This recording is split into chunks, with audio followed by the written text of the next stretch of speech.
ஜெகதீப் தன்கர் பதவி விலகி இருப்பதனுடைய பல்வேறு பின்னணி தகவல்கள் தற்போது தகவலாக வெளியாகியிருக்கிறது. விவரங்களுடன் இரானுடைய செய்தியாளர் சுசித்ரா, விவரம் என்ன?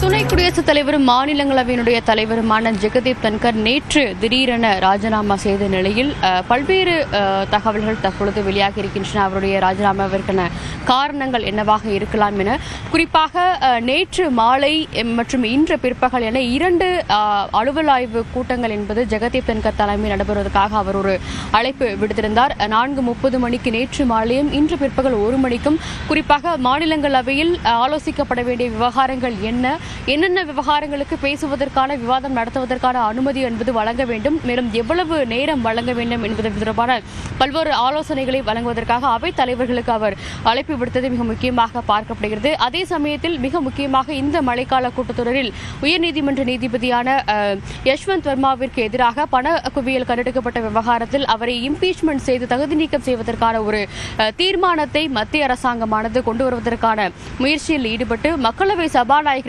நேற்று பிற்பகல் அந்த ஒரு கடிதம் என்பதும் வழங்கப்பட்டது குறிப்பிடத்தக்கது. அதே போல மாநிலங்களவை தலைவருக்கும் அந்த ஒரு கடிதம் என்பது எம்பிக்கள் தரப்பிலிருந்து கையெழுத்திட்டு வழங்கப்பட்டதாக கூறப்பட்டது. 4 பிற்பகல் அவையினுடைய அலுவல்கள் தொடங்கியவுடனேயே யஷ்வந்த் வர்மா மற்றும் நீதிபதிகள் 2 நீதிபதிகள் யஷ்வந்த் வர்மா மீதான அந்த தீர்மானம் என்பது முழுமையான தேவையான கையெழுத்தோடு சேர்ந்து அவர்களுக்கு கிடைக்கப்பட்டது எனவும் அதன் மீதான நடவடிக்கைகளை மேற்கொள்வதற்கான ஒரு உத்தரவு என்பது செயலகங்களுக்கு அனுப்பப்பட்டுள்ளது என்ற ஒரு அதிகாரப்பூர்வ அறிவிப்பை அவர் மாநிலங்களவையில் நேற்று பிறப்பித்திருந்தார். ஆனால் அந்த ஒரு நகர்வு என்பது மத்திய அரசிற்கு தெரிவிக்காமல் நடைபெற்றதாக கூறப்படுகிறது. மிக முக்கியமாக இன்று பிற்பகல் 1 மணிக்கு இந்த விவகாரம் தொடர்பான ஒரு விரிவான ஆலோசனைக்காக அவைத் தலைவர்களுக்கான அந்த அலுவல் ஆய்வு கூட்டத்திற்கும் அவர் அழைப்பு விடுத்திருந்தார். அந்த ஒரு கூட்டம் என்பதும் நாடாளுமன்ற விவகாரத்துறை அமைச்சகத்தினுடைய ஆலோசனை இல்லாமல் மாநிலங்களவையினுடைய தலைவரும் துணை குடியரசுத் தலைவருமான ஜெகதீப் தன்கரால் அழைப்பு விடுக்கப்பட்டுள்ளது என்ற ஒரு தகவலையும் மத்திய அரசு தரப்பான தற்பொழுது தெரிவித்துள்ளது. ஏற்கனவே நீதிபதிக்கு எதிரான ஒரு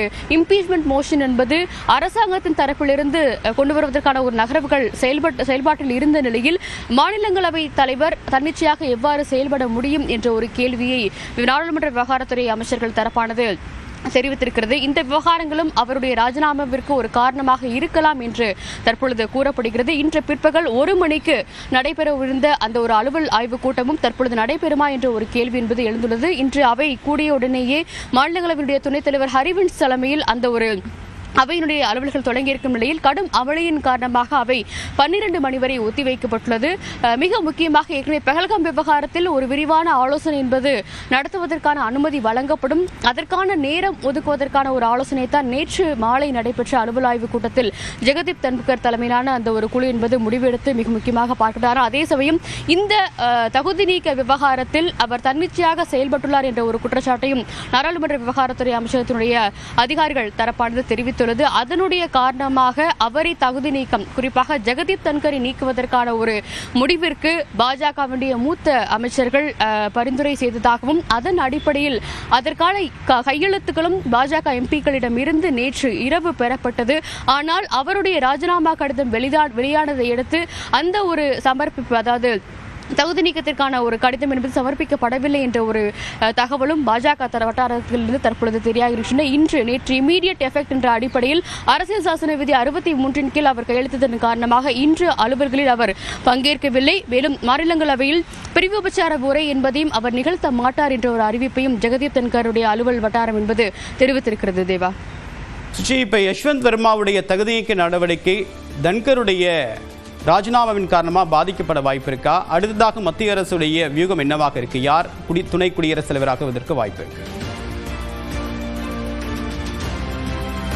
தேவா, அந்த உயர்நீதிமன்ற நீதிபதி யஷ்வந்த் வர்மாவுடைய அந்த ஒரு தகுதி நீக்க நடவடிக்கை என்பது தீர்மானங்கள் சமர்ப்பிக்கப்பட்டு மக்களவையில் இன்னும் அதிகாரப்பூர்வமாக அதன் மீதான நடவடிக்கைகள் எடுக்கப்பட வேண்டும் என்ற ஒரு அறிவிப்பை சபாநாயகர் தரப்பில் செய்யப்படவில்லை. நேற்று பிற்பகலே அந்த தீர்மானம் என்பது ஓம் பிர்லாவிற்கு சமர்ப்பிக்கப்பட்டிருந்தாலும் அதிகாரப்பூர்வ அறிவிப்புகள் என்பது அவையில் செய்யப்படவில்லை. ஆனால் அதே சமயம் மாநிலங்களவை பொறுத்தளவில் மக்களவையிலும் மாநிலங்களவையிலும் இரண்டும் ஒரே நேரத்தில் ஒரே நாளில் இந்த தீர்மானம் கொண்டு வரப்பட்டிருந்தால் சமர்ப்பிக்கப்பட்டிருந்தால் நிச்சயமாக அதன் மீதான நடவடிக்கைகளை தொடங்க வேண்டும் என்ற ஒரு அறிவுறுத்தலை நேற்று, அதாவது மாநிலங்களவை தலைவராக இருந்த ஜெகதீப் தன்கர் ஒரு செயலகங்களுக்கு உத்தரவாக பிறப்பித்துள்ளார். அதன் அடிப்படையில் நகர்வுகளை தொடர்ந்து எடுக்கப்படுவதற்கான வாய்ப்புகள் அதிகமாகவே இருக்கிறது. இருந்தாலும் நாடாளுமன்ற விவகாரத்துறை அமைச்சகத்தின் சார்பாக ஒரு முக்கிய ஆலோசனை கூட்டம் என்பது நடைபெற்று தற்காலிக தலைவர், மாநிலங்களவைக்கு தற்காலிக தலைவர் என்பவர் ஒருவர் நியமனம் செய்யப்பட்டு அவரின் கீழ்தான் அந்த தீர்மானம் எடுக்கப்படுமா இல்லையா என்பது தொடர்பான ஒரு முடிவு என்பது மீண்டும் எடுக்கப்படும் என்ற ஒரு தகவலையும்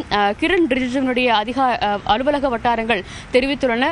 மிக முக்கியமாக தன்கருடைய இந்த நடவடிக்கைகளை பொறுத்தளவில் தற்சமயம் இந்த தீர்மானம் மீதான நகர்வுகள் என்பது சற்று தள்ளி வைக்கப்படுவதற்கான வாய்ப்புகள் இருப்பதாகவும் பார்க்கப்படுகிறது. அதே சமயம் அடுத்த கட்டமாக யார் துணை குடியரசுத் தலைவராக போகிறார்கள், அதற்கான தேர்தல் அறிவிப்புகள் என்பது எப்பொழுது வெளியிடப்படும் என்ற ஒரு நடைமுறை ஆலோசனைகளிலும் பாஜகவுடைய மூத்த தலைவர்களான சிவராஜ் சிங் சௌஹான், ராஜ்நாத் சிங், நிர்மலா சீதாராமன், ஜெய்சங்கர் ஆகியோர் ஈடுபட்டிருக்கிறார்கள். குறிப்பாக தேர்தல் ஆணையம் 60 நாட்களுக்குள் ஒருவர் ராஜினாமா செய்த உடனேயே அந்த துணை குடியரசுத் தலைவருடைய பொறுப்பிற்கு புதிய தலைவரை அவர்கள் அறிவித்து அந்த ஒரு தேர்தலை நடத்த வேண்டும் என்ற ஒரு கட்டாயம் இருப்பதன் காரணமாக இந்த ஒரு 60 நாட்களுக்குள் சுமார் அடுத்த வாரத்திலேயே அதற்கான அறிவிப்புகள், தேர்தல் தேதிகள், நடைமுறைகள் வெளியேறக்கான வாய்ப்புகள் இருக்கிறது. ஒருபுறம் இவை இருந்தாலும் புதிய குடியரசுத் தலைவர் வேட்பாளராக அந்த என்டிஏ கூட்டணியின் சார்பாக யார் நிறுத்தப்பட உள்ளார்கள் என்ற ஒரு ஆலோசனையும் தொடங்கி இருக்கிறது. அதேபோல் காங்கிரஸ் மற்றும் எதிர்க்கட்சிகளுடைய தரப்பிலிருந்து வேட்பாளர்கள் நிறுத்தப்படுவார்களா என்பது தொடர்பான ஒரு ஆலோசனை விரைவில் நடைபெற உள்ளதாகவும் அதிகாரிகள் தெரிவித்திருக்கிறார்கள். தற்பொழுதைய தகவலை அடிப்படையில் பீகார் மற்றும் தமிழ்நாடு தேர்தல்கள் அடுத்தடுத்து வருவதன் காரணமாக இந்த 2 மாநிலங்களிலிருந்து யாரேனும் மூத்த தலைவர் ஒருவரை அவர்கள் துணை குடியரசுத் தலைவராக நியமிப்பதற்கு ஒரு வாய்ப்புகள் உள்ளதாக கூறப்படுகிறது. தேவா, விரிவான தகவலுக்கு நன்றி சுசித்ரா.